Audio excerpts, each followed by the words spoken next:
Sean bienvenidos, querido público, a Cuentos de Terror. Gracias por acompañarnos en uno más de nuestros tradicionales lunes de espantos.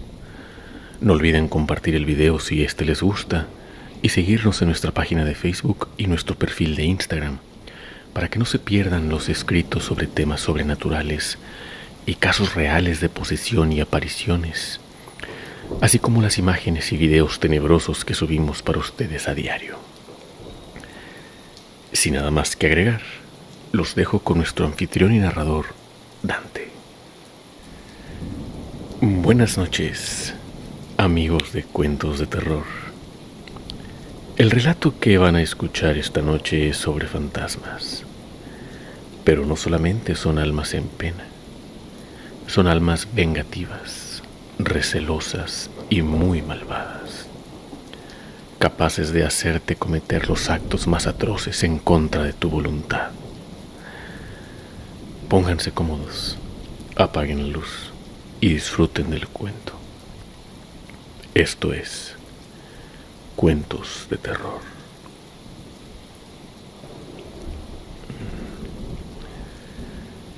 Esta historia se desarrolla en una antigua hacienda en el norte del país.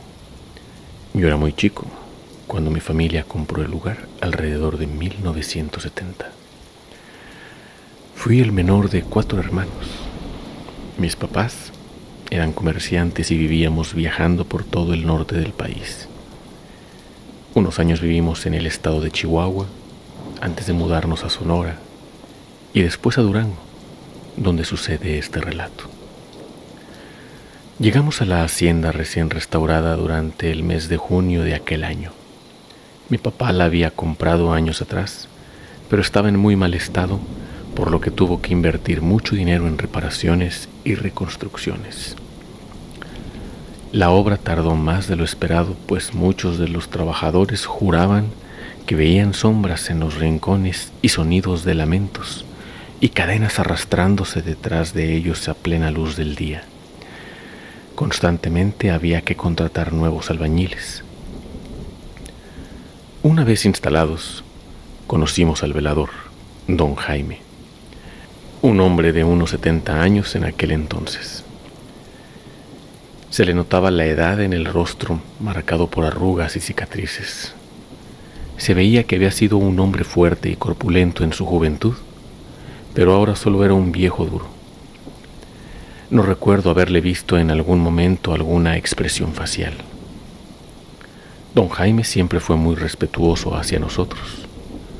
Fue velador de la hacienda por más de 40 años, desde que los últimos dueños la abandonaron.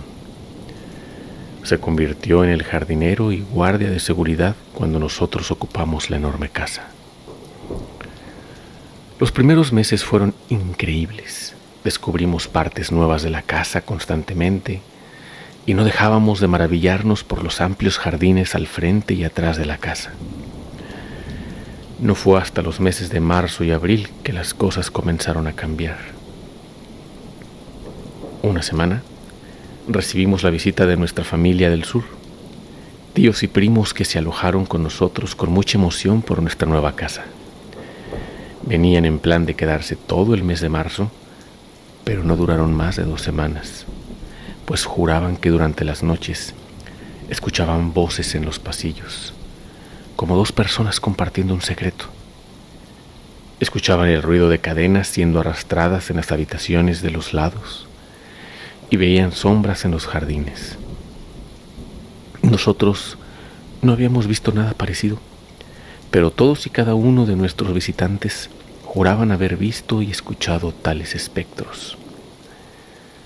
Tras su partida, hubo un aire de expectación entre mis padres, mis hermanos mayores y yo durante las siguientes semanas. Esperábamos ver u oír alguna de las apariciones que nuestros familiares presenciaron, mas no pudimos ver nada. Fue hasta abril que uno de mis hermanos mayores, Fabián, de 13 años, comenzó a ver a un hombre en el jardín a altas horas de la noche. Decía que desde su ventana podía verlo caminando entre las sombras de los árboles. Solía caminar en círculos y en ocasiones se echaba en el pasto. Fabián decía que era un soldado, pues traía consigo un rifle a la espalda. Después de esto no tardó mucho para que mi hermana Mara, de 15 años, comenzara a escuchar las voces en los pasillos que mis primos habían descrito un mes antes. Las oía cuando la noche caía y todos se iban a dormir. Pero cuando se levantaba para abrir la puerta de su recámara y echar un vistazo al pasillo oscuro, las voces callaban después de un shh. Mi otro hermano, Gerardo, de 17, decía que veía a 3 señoras de pie afuera de la puerta principal de la casa. Los 4 íbamos a la escuela por la mañana, dejando a nuestra madre sola en casa todo el día. Era de esperar que, estando sola tanto tiempo, ella también fuera a ver alguna de estas horribles apariciones, pero siempre insistió en que nos dejáramos de historias, pues no existían tales cosas como los fantasmas, por lo que dejamos de comentarlo enfrente de ella. Y sin duda, tampoco lo íbamos a comentar frente a nuestro padre, quien llegaba cansado del trabajo a altas horas de la noche. Con el paso del tiempo nos acostumbramos a esas presencias en la casa, hasta que una noche mi padre llegó algo tomado y nos despertó a todos. Había pasado la tarde y buena parte de la noche en la cantina con su compadre. Al parecer, platicaron un rato cuando nuestra casa salió a la plática. El compadre le dijo a mi papá que había un secreto enterrado en aquella hacienda. Un secreto que ahuyentó inquilinos por los últimos 50 años. Durante todo ese tiempo, los vecinos hablaron y los rumores solo crecieron. Se llegó a decir que un tesoro revolucionario estaba enterrado en el jardín. Otros decían que eran documentos y escrituras de todo el pueblo. Otros simplemente creían que había cuerpos enterrados en el lugar. A mi papá le llamó la atención la parte del tesoro, por lo que llegó ebrio a la casa con un par de palas y picos y nos despertó para ordenarnos que nos pusiéramos a cavar. Mi mamá de inmediato le hizo frente, pero no fue para defendernos a mis hermanos y a mí, sino que estaba defendiendo la casa. Se mantuvo firme en que no se debía alterar ni un solo metro cuadrado de la hacienda. Después de mucho argumento, mi mamá persuadió a mi papá de su plan, pero solo por una noche, pues quería que nos pusiéramos a cavar la mañana siguiente a primera hora. Nos fuimos a acostar aquella fatídica noche que terminó por ser la peor de nuestras vidas. No podíamos dormir, por lo que los 4 hijos nos acurrucamos en una sola cama. Estábamos platicando sobre lo que había sucedido y sobre cómo las apariciones que veíamos eran cada vez más seguidas. Entonces escuchamos un ruido, un golpe seco. Nos pareció que venía de la recámara de nuestros padres. Esperamos a oír la voz de alguno de ellos, pero no sucedió. Y decidimos salir a investigar. Cuando salimos de la habitación, casi como si la casa estuviera consciente, enmudeció. No había un solo ruido, ni el cantar de los grillos, ni el crujir de la madera. Silencio total. Nos tomamos de las manos y caminamos por el pasillo hacia la habitación de nuestros padres. Escuchamos por fin las voces susurrando a nuestras espaldas, ahora carentes de timidez, ante nuestra presencia.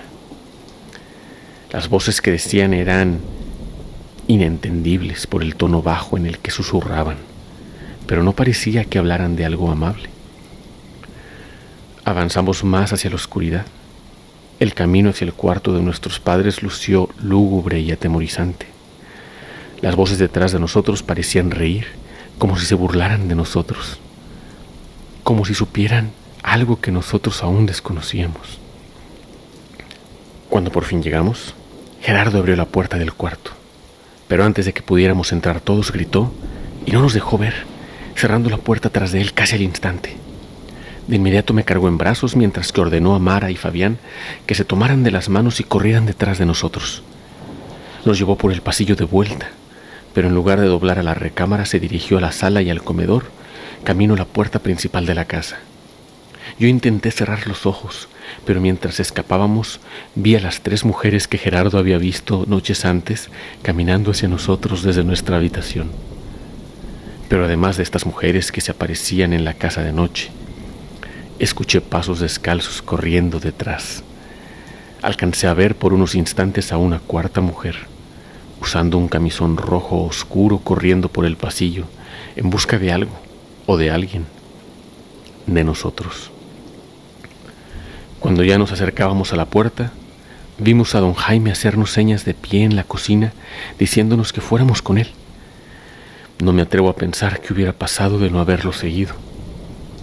Al llegar con don Jaime, este me tomó a mí en brazos y nos llevó corriendo a su camioneta. Nos subió a la caja y nos alejó de la hacienda tan rápido como pudo. Miré atrás para ver a las 3 mujeres y a la 4ª mujer vestida en rojo de pie afuera de la entrada de la casa. La 4ª mujer era mi madre, y el camisón rojo no era de ese color. Era blanco, pero estaba bañado en sangre. Mi madre estaba bañada en sangre. Don Jaime manejó un rato hasta que llegamos a una iglesia. Ahí nos recibieron a pesar de haber sido de madrugada. Mientras don Jaime hablaba a la policía para ir a la hacienda, el clérigo notó nuestro estado de shock, principalmente el de mi hermano Gerardo, y nos dio algo de comer y beber. Después de un rato por fin hablamos con la policía. Gerardo explicó que cuando abrió la puerta del cuarto de nuestros padres, vio la terrible escena de nuestro padre asesinado en la cama, con una pala enterrada en la cabeza. La policía reportó que cuando llegaron a la casa, encontraron el cuerpo de nuestra madre colgando de un árbol en el jardín. Cuando intentaron entrar a la casa, se toparon con todas las puertas cerradas desde adentro, con candados y cadenas. Tuvieron que romper algunas ventanas para poder entrar e identificar el cuerpo de mi papá. Don Jaime intervino. Fue la primera y única vez que vi una expresión en su rostro, y era de terror. Nos contó que había algo en esa casa enterrado, un tesoro de la época de la Revolución. Las familias adineradas enterraron sus joyas y sus pertenencias de valor para que no cayeran en manos de los caudillos.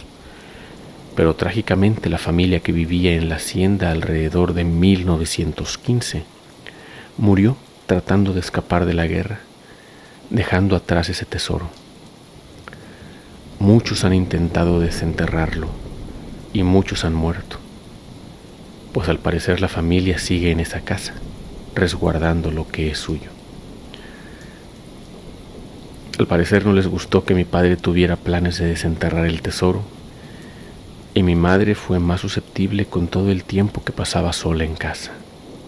Nunca sabremos con seguridad lo que sucedió aquella noche, pero sabemos que desde entonces nos hemos asegurado que esa hacienda se quede tal y como está, sin que nadie más llegue a alterar a quienes moran ahí.